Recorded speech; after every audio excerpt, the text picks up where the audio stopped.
Thanks again to all of our Patreon supporters. You can find out how you can become a supporter at patreon.com/thecyberwire. Swift fraud hits an Indian lender. North Korean hacking continues even during the DPRK's Winter Olympics charm offensive.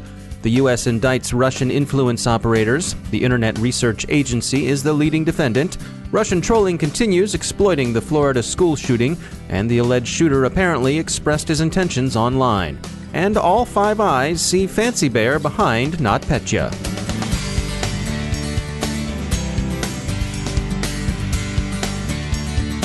And now a moment to tell you about our sponsor, ThreatConnect.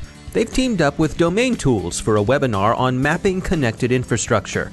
As you know, the more information you have about a potential threat, the better you can defend against it. And in order to stay ahead of malicious actors, it is crucial that security teams add context and enrichment to their threat data. The combination of the ThreatConnect threat intelligence platform and Domain Tools' Iris investigative platform empower security professionals to hunt APTs efficiently and effectively. Watch Director of Product Integrations at Domain Tools, Mark Kendrick, and Threat Intelligence Researcher at ThreatConnect, Kyle Emke, as they explain how the same techniques can help network defenders and incident responders efficiently protect their own organizations. In addition, get an inside view into how ThreatConnect and Domain Tools work together to enable thorough domain, actor, and IP investigations. You can check it out today at threatconnect.com/webinar. That's threatconnect.com/webinar. And we thank ThreatConnect for sponsoring our show.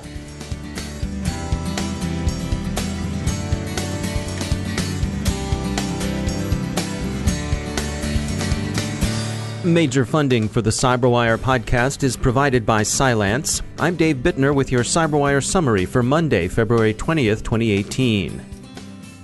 In 2016, the Bangladesh bank was the victim of fraud committed via the SWIFT International Fund Transfer System. Recently, banks in Russia have reported similar fraudulent transfers, and over the weekend, a small commercial lender in India also reported robbery through SWIFT exploitation. On Sunday, that country's City Union Bank said cyber criminals had hacked its systems and transferred nearly $2 million in 3 unauthorized remittances to lenders overseas. The bank blocked one of the transfers, $500,000 designed to move through a standard chartered bank account in New York to a lender based in Dubai. A second transfer, 300,000 euros, roughly $372,000, was routed through a standard chartered bank account in Frankfurt to an account in Turkey. In this case, the Turkish lender involved prevented the transfer from being finalized. The third transfer went through. It traveled to the Zhejiang Rural Credit Cooperative Union in Hangzhou, China, via a New York Bank of America account, and that successful remittance amounted to $1 million. It's worth noting that, as was the case with 2016's raid on Bangladesh Bank, the security issues appear to have been on the bank's end and didn't represent a general compromise of the SWIFT system itself. The Bangladesh bank heist has generally been attributed to the Lazarus Group, the North Korean government hacking unit, but the City Union Bank fraud is so far unattributed. It's also not known who was responsible for 2017 SWIFT-based raids on banks in Russia. That country's central bank said last week that cybercriminals made off with 339.5 million rubles, it's about $6 million, over the course of the year. Its ongoing charm offensive in Pyeongchang aside, North Korea has continued cyber operations against its customary targets. And according to a study by security firm Alien Vault, worms developed by the DPRK continue to circulate. Some are unsophisticated, some more so than others, and some have the appearance of developmental articles that got loose from their creators. These include WannaCry, of course, and also the Bramble family of malware that's been in circulation for nearly 10 years. 2 other worms that are out and about are Rivets and Fadivore, both of which have been served by North Korean news agencies. Rivets has been found in the Voice of Korea website. Fadivore has infested the Korean news agency. Both of these appear to have initially hit targets within the DPRK. Fadivore is thought to be associated with the Dark Hotel threat group that's aggressively prospected government and business leaders who have some interest in North Korea. There are reports that a DPRK hacking unit has decamped from Hong Kong and set up shop in the Russian Far East. The Japan Times reports that a North Korean cyber ops group formerly based in Hong Kong has left the Chinese city in an apparent attempt to evade enforcement actions by Hong Kong authorities. They now appear to be operating from Vladivostok and engage mostly in cybercrime designed to redress sanction-induced North Korean financial shortfalls.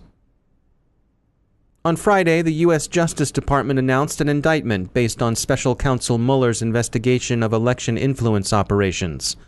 3 Russian organizations and 13 Russian individuals were charged with conspiracy and other crimes related to activities during the 2016 election cycle.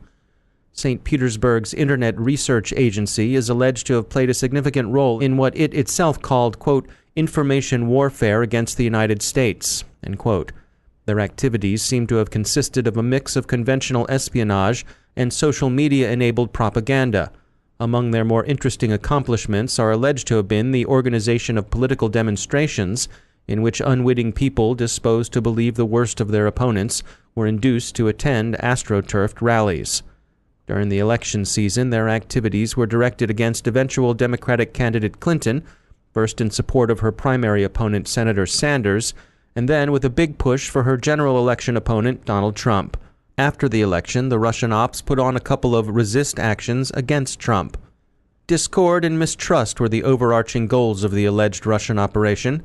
Such operations are widely expected to continue, and apparently they are continuing, midterm elections or no. There are reports of Russian trolls exploiting last week's Florida school massacre with various pro-gun messages. When the opportunity arises, they can be expected to move to anti-gun messaging. The goal isn't any particular policy, but rather a weakened, confused, and divided United States. The alleged shooter in that massacre, by the way, seems to have been a known wolf, disturbed, lone, and not apparently part of any movement. He is said to have disclosed his intentions in various social media. A person close to the alleged shooter called the FBI tip line on January 5th about him, and in September of last year, a YouTuber also contacted the FBI about him. He had left a comment on a video saying, "I'm going to be a professional school shooter." But the January tip seems to have been particularly detailed and disturbing. Florida authorities say the Bureau failed to alert them to the danger, and Florida's governor has called for the resignation of FBI Director Wray. The FBI itself says it failed to follow proper protocol, and that it's investigating how it handled the tips. The Bureau says it covered, quote, Cruz's gun ownership, desire to kill people, erratic behavior, and disturbing social media posts, as well as the potential of him conducting a school shooting, end quote. In fairness to the Bureau, which does indeed seem to have been supine in this case, local authorities dealt with a lot of red flags too. The Broward County Sheriff said his office had responded to about 20 calls about the shooter over the last few years. Finally, to return to Russian cyber operations, they're not all confined to propaganda.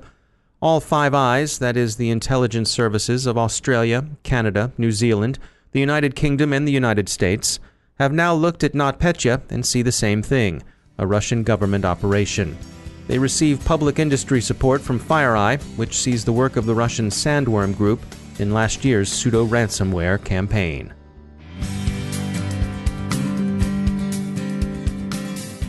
And now a message from our sponsors at E8 Security. We've all heard a great deal about artificial intelligence and machine learning in the security sector, and you might be forgiven if you've decided that maybe they're just the latest buzzwords. Well, no thinking person believes in panaceas, but AI and machine learning are a lot more than just empty talk. Machine learning, for one thing, is crucial to behavioral analytics. You can't recognize the anomalous until you know what the normal is, and machines are great at that kind of baselining. For a guide to the reality and some insights into how these technologies can help you, go to e8security.com/cyberwire and download E8's free white paper on the topic. It's a nuanced look at technologies that have both future promise and present payoff in terms of security. When you need to scale scarce human talent, AI and machine learning are your go-to technologies. Find out more at e8security.com/cyberwire. E8 Security. Follow the behavior, find the threat. And we thank E8 for sponsoring our show.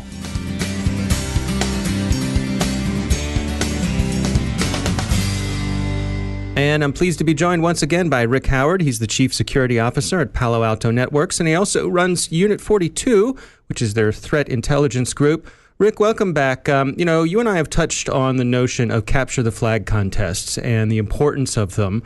You all have an event coming up soon. You're partnering with the University of Alabama. So besides plugging that, I thought maybe we'd revisit this notion of the importance of these events. Yeah, you and I talked before about the shortfall in open cybersecurity jobs. Some people predict that by next year there'll be 2 million jobs opened, meaning that the commercial and government organizations around the world have open jobs for cybersecurity positions, but will not be able to fill them with qualified people. So in order to help that, we're experimenting with how do you get more people interested in cybersecurity. And one way you might do that is with capture the flag contests. Let's talk about how even harder the problem is. You know, it sounds easy, just train people and they can be cybersecurity people, but it's a really trenchant problem. And here's one of the issues. We're not hiring enough women and minorities into these cybersecurity positions. In the tech industry in general, women make up 25% of the workforce. And if you look at cybersecurity specifically, they only make up about 11%. And if you add an adjective to that identifier, say a black woman or a Hispanic woman or a religion other than Christian, that number drops below 1%. Yeah, that's not good numbers. Okay, but even if you're not a diversity and inclusion fan like I am, all right, if that's not your passion project, let's just say you're trying to fill, some of your vacancies out there. If you are just being practical, in order to fill these 2 million jobs, you need to expand the potential pool of candidates. That means that at least half of your candidates have to come from the female gender. Even I can do that now. All right. So, let's get out there. Let's hire more women. What's keeping us from doing that? Well, as is always the truth in the world, the problem is way more complicated than you think it is. Okay. It turns out that you have to get a lot of things right to be successful here. So first, you have to keep women and minorities that you already have employed happy in your workforce. Yeah.